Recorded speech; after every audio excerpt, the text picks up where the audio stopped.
ओम नमः शिवाय। प्रिय भक्तजनों, आज हम अन्नपूर्णा माता की कथा का श्रवण करेंगे। माँ अन्नपूर्णा का आशीर्वाद आप सभी पर बना रहे। इस व्रत को करने से घर के अन्न और धन के भंडार भरे रहते हैं। इस व्रत को करने से आयु, लक्ष्मी और श्रेष्ठ संतान की प्राप्ति होती है। अन्नपूर्णा व्रत के प्रभाव से पुरुष को पुत्र, पौत्र तथा धन आदि का वियोग नहीं होता। जो इस उत्तम व्रत को करते हैं उनकी श्री लक्ष्मी सदैव बनी रहती है। उनके लक्ष्मी का कभी विनाश नहीं होता। उन्हें कभी अन्न का क्लेश कष्ट नहीं होता और उनकी घर में बरकत बनी रहती है। जिसके घर में लिखी हुई यह अन्नपूर्णा व्रत की कथा होती है, उस घर को माता अन्नपूर्णा कभी नहीं त्यागती। पूजन सामग्री: माता अन्नपूर्णा की मूर्ति, रेशम का डोरा, रोली, चंदन, धूप, दुर्वा, अक्षत, धान के पौधे, 17 पात्र, घी, दीप, लाल वस्त्र, जल पात्र, नैवेद्य, लाल पुष्पमाला। प्रातःकाल स्नान करके अथवा नदी या घर में स्नान करके रेशम का डोरा लेकर रोली से रंग ले और उसमें 17 गांठें चंदन की देवें। इसके बाद धूप से उन गांठों की पूजा करें। गांठों में माँ भगवती अन्नपूर्णा की स्थापना करें। 7 दुर्वा, 10 अक्षत तथा नाना प्रकार की सुलभ सामग्रियों से भगवती अन्नपूर्णा का पूजन करें और कहें, हे माता अन्नपूर्णे, मुझे अन्न, पशु, पुत्र, यश और लक्ष्मी प्रदान करो। इसके साथ ही आयु, आरोग्य व ऐश्वर्य को प्रदान करो। हे देवी, मैं आपको प्रणाम करती हूँ। इस प्रकार से प्रार्थना करके पुरुष दाई तथा स्त्री भाई भुजा में इस धागे को धारण करें और शांत चित्त से कथा सुने।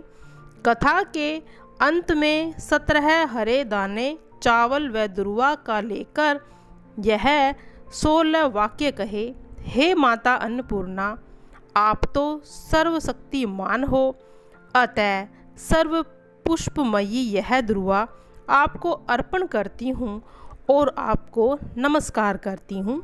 अब सुनते हैं कथा। एक समय की बात है। काशी निवासी धनंजय की पत्नी का नाम सुलक्षणा था।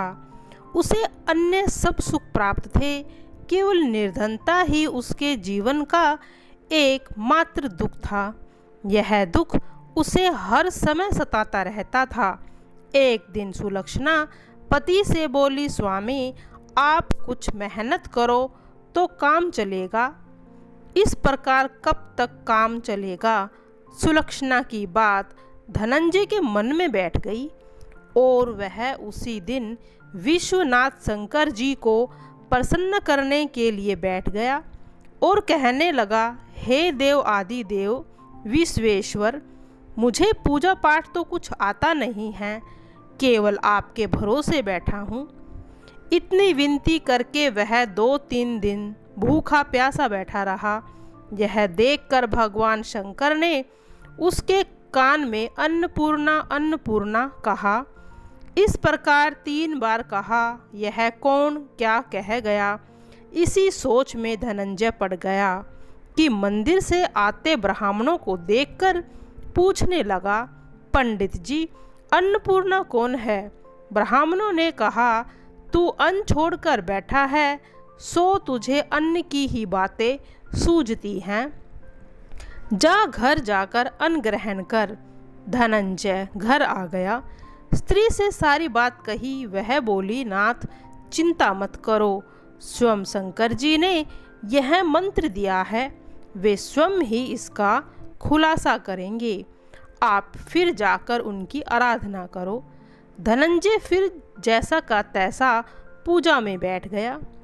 रात्रि में शंकर जी ने आज्ञा दी और कहा, तू पूर्व दिशा में चला जा। वह अन्नपूर्णा का जाप करता रहा और रास्ते में फल खाता, झरनों का पानी पीता जाता। इस प्रकार कितने ही दिनों तक चलता गया। वहाँ उसे चांदी सी चमकती वन की शोभा देखने में आई। सुंदर वन देखने में या उसके किनारे कितनी ही अप्सराएं झुंड बनाए बैठी थी। एक कथा सुनती और सब मिलकर माँ अन्नपूर्णा इस प्रकार बार बार कहती थी। इस प्रकार से उजेली रात्रि थी और आज से ही व्रत का आरंभ किया था। जिस शब्द की खोज में वह निकला था वह उसे वहाँ सुनने को मिल गया। धनंजय ने उसके पास जाकर पूछा, हे देवियों, आप क्या करती हो यह? उन सब ने कहा, हम तो माँ अन्नपूर्णा का व्रत कर रही हैं।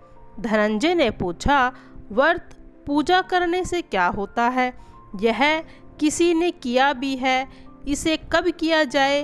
कैसा व्रत है और इसकी विधि क्या है? मुझे भी विस्तार से बतलाओ। वे कहने लगी, इस व्रत को सब कोई कर सकता है।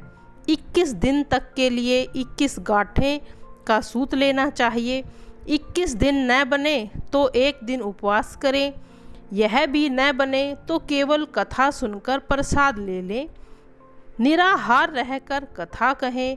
कथा सुनने वाला कोई भी न मिले तो पीपल के पत्ते को सुपारी रखकर और उस पे गुआर पाठ वृक्ष को सामने कर, दीपक को साक्षी कर, सूर्य, गाय, तुलसी या महादेव को बिना कथा सुनाए मुख में दाना डाले।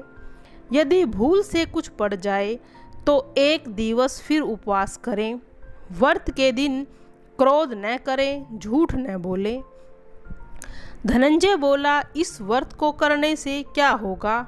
वे कहने लगी, इसके करने से अंधों को नेत्र मिले, लूलों को हाथ मिले, निर्धन के घर में धन आए, बांझी को संतान मिले, मूर्ख को विद्या आए। जो इस कामना से व्रत करे माँ उसकी इच्छा पूरी करती है। वह कहने लगा, बहन, मेरे पास भी धन नहीं है, विद्या नहीं है, कुछ भी तो नहीं है। मैं तो दुखिया ब्राह्मण हूँ। मुझे इस व्रत का सूत दोगी? हाँ भाई, तेरा कल्याण हो, हम तुम्हें अवश्य ही देंगी। ले इस व्रत का मंगल सूत ले ले। धनंजय ने व्रत किया। व्रत पूरा हुआ। तभी सरोवर में से 21 खंड की सुवर्णा सीढ़ी हीरा मोती जड़ी हुई प्रकट हुई। धनंजय जय माँ अन्नपूर्णा कहता जाता था। इस प्रकार कितनी ही सीढ़ियाँ उतर गया तो क्या देखता है कि करोड़ों सूर्य से प्रकाशमान अन्नपूर्णा का मंदिर है। उसके सामने सुवर्ण सिंहासन पर माँ अन्नपूर्णा विराजमान है। सामने भिक्षा हेतु शंकर भगवान खड़े हैं। देवंगनाएं चंवर डुलाती हैं। कितनी ही हथियार बांधे पहरा देती हैं। धनंजय दौड़कर जगदम्बा के चरणों में गिर गया। देवी उसके मन का कलेश जान गई। धनंजय कहने लगा, माता, आप तो अंतर्यामी हो, आपकी अपनी दशा क्या बताऊं? माता बोली, मेरा व्रत किया है, जा, संसार तेरा सत्कार करेगा। माता ने धनंजय की जिह्वा पर बीज मंत्र रख दिया। अब तो उसके रोम रोम में विद्या प्रकट हो गई।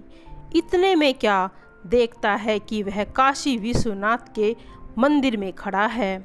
माँ का वरदान ले धनंजय घर आया। सुलक्षणा से सब बातें कहीं। माता जी की कृपा से उसके घर में संपत्ति उमड़ने लगी। छोटा सा घर बड़ा गिना जाने लगा। जैसे शहद के छत्ते में मक्खियाँ जमा हो जाती हैं, उसी प्रकार अनेक सगे संबंधियों आकर उसकी बड़ाई करने लगे। कहने लगे, इतना धन और इतना बड़ा घर, सुंदर संतान नहीं तो इस कमाई का कौन भोग करेगा? सुलक्षणा के कोई संतान नहीं थी, इसीलिए तुम दूसरा विवाह कर लो। अनिच्छित होते हुए धनंजय को दूसरा विवाह करना पड़ा और सती सुलक्षणा को सौत का दुख उठाना पड़ा। इस प्रकार दिन बीतते गए। फिर अगहन मास आया। नए बंधन से बंधे पति से सुलक्षणा ने कहलाया कि हम व्रत के प्रभाव से सुखी हुए थे, इस व्रत को छोड़ना नहीं चाहिए। यह माता जी का प्रताप है जो हम इतने संपन्न और सुखी हैं। सुलक्षणा की बात सुन धनंजय ने उसके कहने से फिर से व्रत में बैठ गया। नई बहू को इस व्रत की खबर नहीं थी। वह धनंजय के आने की राह देख रही थी। दिन बीतते गए। व्रत पूर्ण होने में 3 दिवस बाकी रह गए थे। नई बहू को खबर पड़ी। उसके मन में ईर्ष्या की ज्वाला धधकने लगी थी। सुलक्षणा ने घर पहुंची और वो वहां से भगदड़ मच गई। वह धनंजय को अपने साथ ले आई। नए घर में धनंजय की थोड़ी देर के लिए निंद्रा आ गई। उसी समय नई बहू ने उसका व्रत का सूत तोड़कर आग में फेंक दिया। अब तो माता का कोप जाग गया। घर में अकस्मात आग लग गई। सब कुछ जलकर खाक हो गया। सुलक्षणा जान गई और पति को फिर अपने घर ले आई। नई बहू रूठकर पिता के घर जा बैठी। पति को परमेश्वर मानने वाली सुलक्षणा बोली, नाथ घबराना नहीं, माता जी की कृपा अलौकिक है। पुत्र कुपुत्र हो जाता है पर माता कुमाता नहीं होती। आप श्रद्धा भक्ति से आराधना करो, वे जरूर हमारा कल्याण करेगी। धनंजय फिर माता के पीछे पड़ गया। फिर वही सरोवर सीढ़ी पर कट हुई। उससे माँ अन्नपूर्णा कहकर वह उतर गया। वहाँ जाकर माँ के चरणों में पड़कर रोने लगा। माता ने प्रसन्न होकर बोला, यह मेरी स्वर्ण की मूर्ति है, उसकी पूजा करना, तू फिर सुखी हो जाएगा। जा, तुझे मेरा आशीर्वाद है। तेरी स्त्री सुलक्षणा ने श्रद्धा से मेरा व्रत किया है, उसे मैंने पुत्र दिया है। धनंजय ने आँख खोली तो खुद को काशी विश्वनाथ के मंदिर में खड़ा पाया। वहाँ से फिर उसी प्रकार घर को गया। इधर सुलक्षणा के दिन चढ़े और महीने पूरे होते ही पुत्र का जन्म हुआ। गांव में आश्चर्य की लहर दौड़ाई। इसी प्रकार उसी गांव में निसंतान सेठ के पुत्र होने पर माता अन्नपूर्णा का मंदिर बनवाया। उसमें माता जी की धूमधाम से पधारी यज्ञ किया। धनंजय को मंदिर के आचार्य का पद दे दिया गया।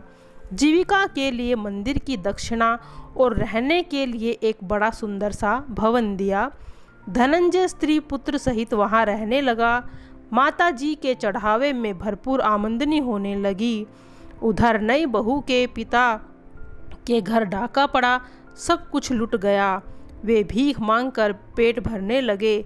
सुलक्षणा ने यह सुना तो उसे बुलावा भेजा, अलग घर में रख लिया और अन्न धन का भी प्रबंध कर दिया। धनंजय, सुलक्षणा और उसका पति पुत्र माता जी की कृपा से आनंद से रहने लगे। माता जी जैसे इनके भंडार भरे वैसे ही सभी के भरना। जय माँ अन्नपूर्णा, तेरी सदा ही जय हो।